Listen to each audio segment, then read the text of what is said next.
በስመ አብ ወመንፈስ ቅዱስ አሐዱ አምላክ ጋይስ የሆነ በቃ በጣም ለጆሮ የሚዘገንን ነገር ነው የሰማሁትና ኩዌት ሀገር ላይ ሕፃን ልጅ አንስታ ቀሳላ ውስጥ ከተሃጠበቻታሉ ሶ አሁን እኔ ስለታጠፈችው ልጅ ሳይሆን እንላችሁ የፈለኩኝ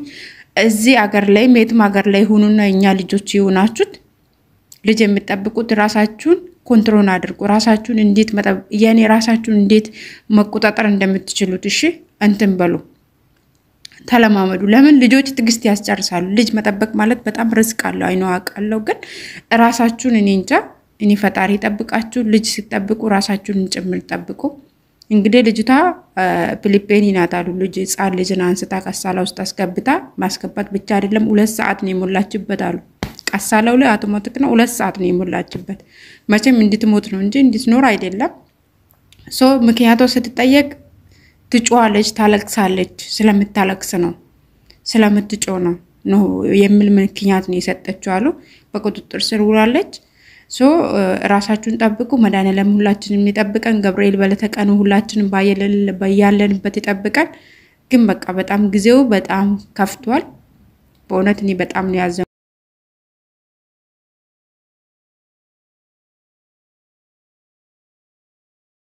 حطت طفل عمره 18 شهر جوا الغسالة وشغلت الغسالة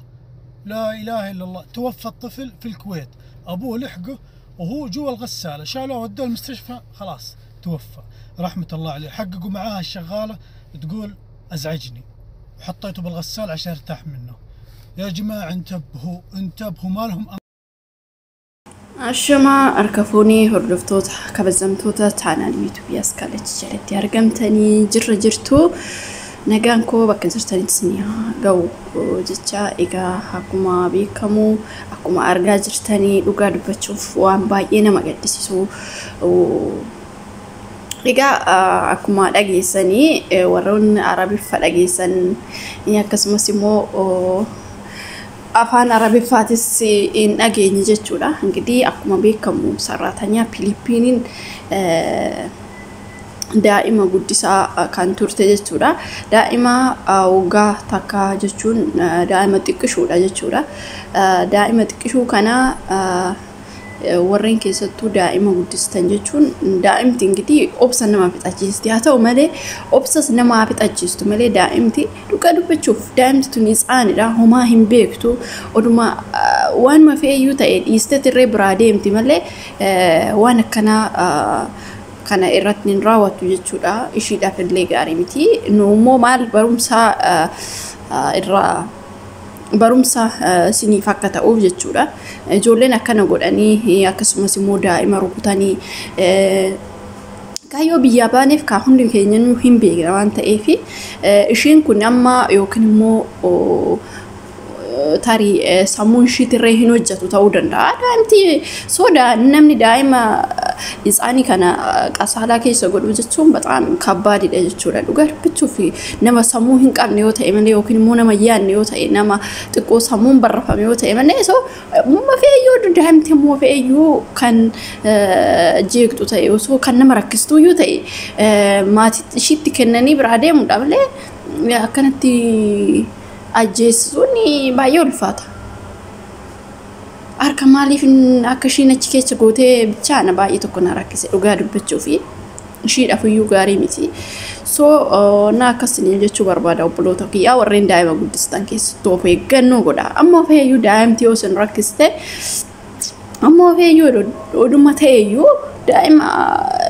amma atinin barbaada ati jechuun bakka kan dhufteef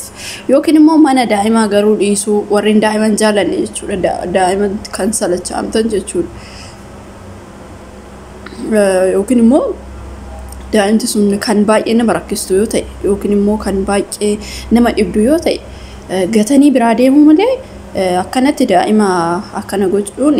baay'ee dhugaa dubbachuuf waan cubbuudha cubbu guddaadha kanaafiyyuu warreen daa'ima guddistanii daa'ima namaa daddarbuu waan akkasii lubbuu baasuun siruma dhugaa dubbachuuf ani ijuma amaadhaan iyyuu ilaaluun gaarii miti. Ammoo feeyyuu osoos namaayyuu rakkistee daa'imti Araboota keessattuu immoo akkana godhaniin isa too daa'imma Araboota ija amtuudhaan gaafa ilaalan isaan nama jaalatan dhugaa dubbachuuf nafsa isheetirraa is baatee amma daa'ima kana ajjeestu isheen nafsa isheetirraa illee baatee ishiinis biyya isheetti hin galtu ishiis akkasumatti ajjeefamti waan ishii dhiisan itti fakkaata gin ishii. Kanaafiyyuu maal isiniin jechuu barbaade tanii obboloota koo ani fakkeenyaaf daa'imti mana isin jirtan sanitti daa'imti isin rakkisti gaafa ta'e daa'ima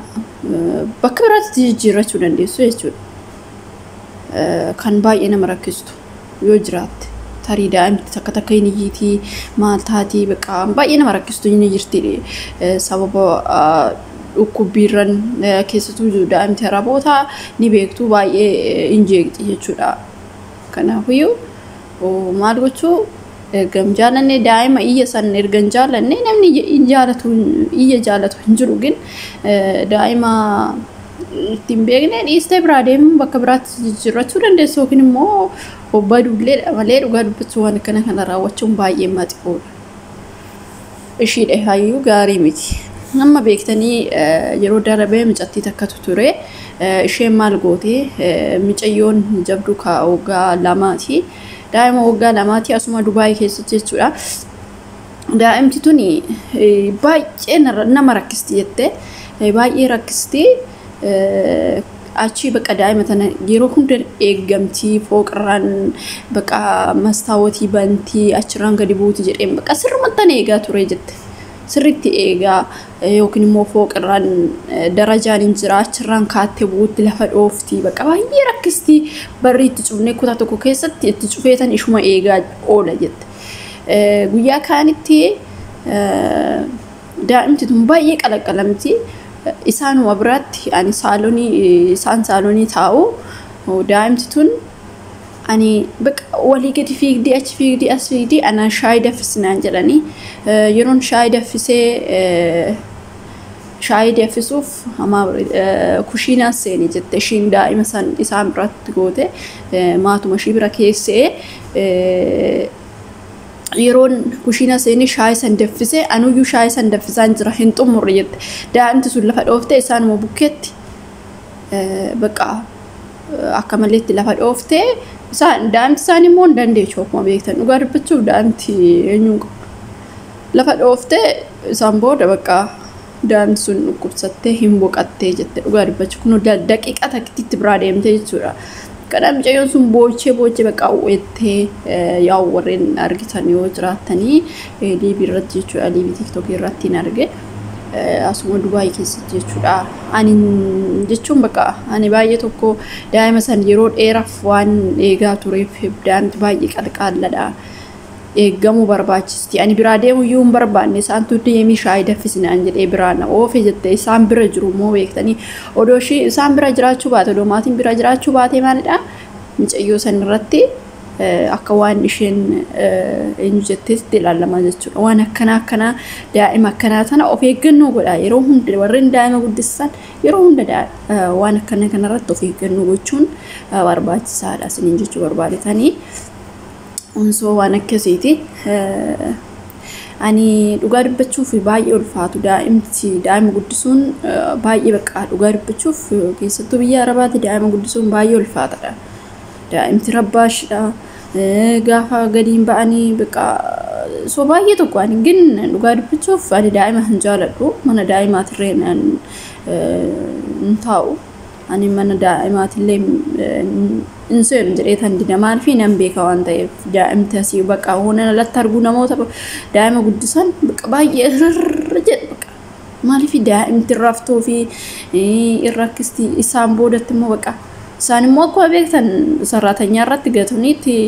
kan eenyu jedhan malee irraa hin fuudhan yeroo hunda jechuudha kan guddisu saraatanyu baqa. Kanaaf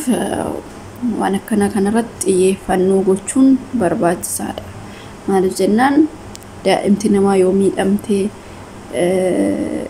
ati waan sitti kennaniif sirriitti xinqaaqee barbaachisaa jechuudha. Ani yeroo tokko ulfaataadha waaqayyoon nu haa eegu malee baay'ee ulfaata dhugaa dubbachuuf hedduu takka ulfaata maaliif ani ijoollee baay'een baqa sammuu mataan nu zooreen mataan nu dhukkubsitee jiru daa'imuun baqa daa'im takka kan jeeqxu waan garmalee baqa sirriitti jeeqxu ni jirti waan ta'eef kanaaf mamma namaa danda'ametti garma daa'imaa sangoo yaa'u maaliif daa'imti isaanii akka amala waan qabduuf waan jeeqxuuf isaanuu hin beeku warri daa'ima baay'ee qaban amma saraatanyaa tokko saraatanyaaf kan daa'imummaaf kan qaxaranii jechuudha. Kanaaf daa'imuma san irratti xiyyeeffachuu malee bakka biraa maaliif ofiifis yaadudha waan ta'eef isaan daa'imti isaanii xiqquma ishii ani waa takka ishiiyyuu taanan suma kan gaafatanii itti gaafatamtuun sumaadha jechuudha. Anna akkasii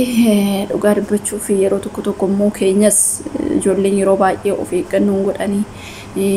ijoollee keenya bicha osoo hin ta'in amma kuni baga zeegaa keenya hin ta'in dhugaa dubbachuuf zeegaa keenya baga hin ta'in yeroo tokko baga Filiippiinii san taate so baga biyya keenya hin ta'in jedhaan yeroo tokkotti maaliif jennaan